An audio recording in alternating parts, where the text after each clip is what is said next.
Bitootessa 28 barkumlamaaf 23 harka fuunee daawwattootaaf hordoftoota Bilisoo TV ashamaa kam jirtu. Kun oduu keenya kan guyyaa har'aati. Oduu keenya kan guyyaa har'aa waliin an Murataa Obsaati. Egaa daawwattootaaf hordoftoota Bilisoo TV xumura sagantaa keenya nu faana turuu hin dagatinaa isin jenna.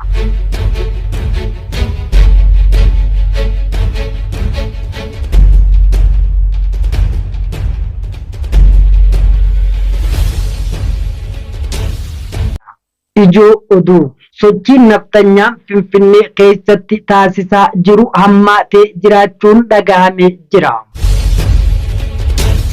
Daangaa godina Oromiyaa Shawaa Kaabaa fi Amaara gidduutti argamutti naftanyoonni fannoo Amaaraa 70 ol leenjisaa jiraachuun dhagahame jira.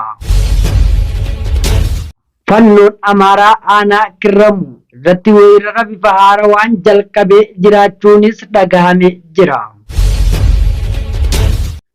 Gudayyaa Biillaa keessatti taatawwan amanamuuf namatti ulfaatu ammaas irra deebiidhaan ilmaan Oromoo irratti murna faashinistii Itoophiyaadhaan raawwatamaa jiraachuun dhagahame jira. Godina Wallagga Bahaa aanaa Saasigaa magaalaa Angar keessatti waraanni mootummaan Itoophiyaa qubsiisee jiru keessaa raayyaan ittisa biyyaa 2 waraana bilisummaa Oromootti harka kennatanii jiraachuun baramee jira. Egaa daawwattootaaf hordoftoota Bilisoo TV turtiin keenya kan hanga ammaa waliin taasifne ijoo oduu ta'uu isin hubachiifna. Amma gama bal'ina oduu keenyatti isin ceesifna nu waliin turtii gaarii isin jenna. Sochiin naftanyaa Finfinnee keessatti taasisaa jiru hammaataa jiraachuun dhagahame jira.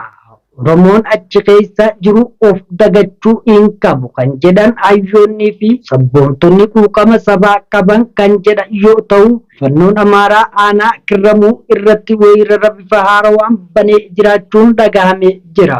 Yeroo ammaa kana manneen qonnaan bultootaa bakka manneen jireenya isaanii irraa fannoon buqqifamanii guutumaa guututti garee shiftaa kanaan gubachaa jiraachuun dhagahame jira. Qaamni nageenya aanichaa jiru tarkaanfii fudhachuu irraa of ittisee jiraachuunis dhagahame jira. Qabeenyi jiraattota guyyaa guyyatti garee kanaan saamamaa ooluu fi aanaan Kirramuu diinaa marfamee jiraachuu maddeen Bilisoo TV'f himanii jiru.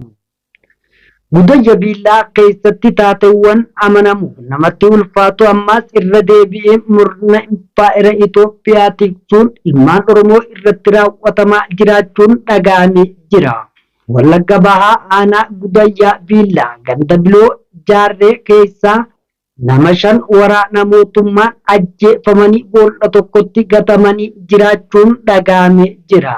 Namoonni ajjeefaman kunis waraana mootummaan qabamanii erga ji'a tokko mana hidhaa tursiifamanii booda achi baafamanii ajjeefamuun boolla tokkotti gatamanii jiraachuun jiraattonni naannichaa Bilisoo TV'f himanii jiru.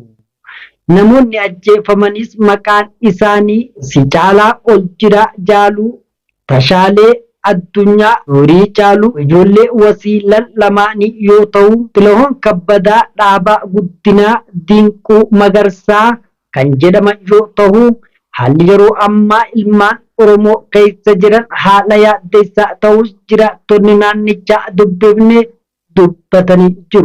Egaa daawwattootaaf hordoftoota Bilisoo TV sagantaan oduu keenya har'aaf qabannee isiniif dhiyaanne asirratti goolabamaa sagantaalee birootiin hamma walitti deebinutti qophiilee Bilisoo TV afaan waliin turtii gaarii isiniin jenna.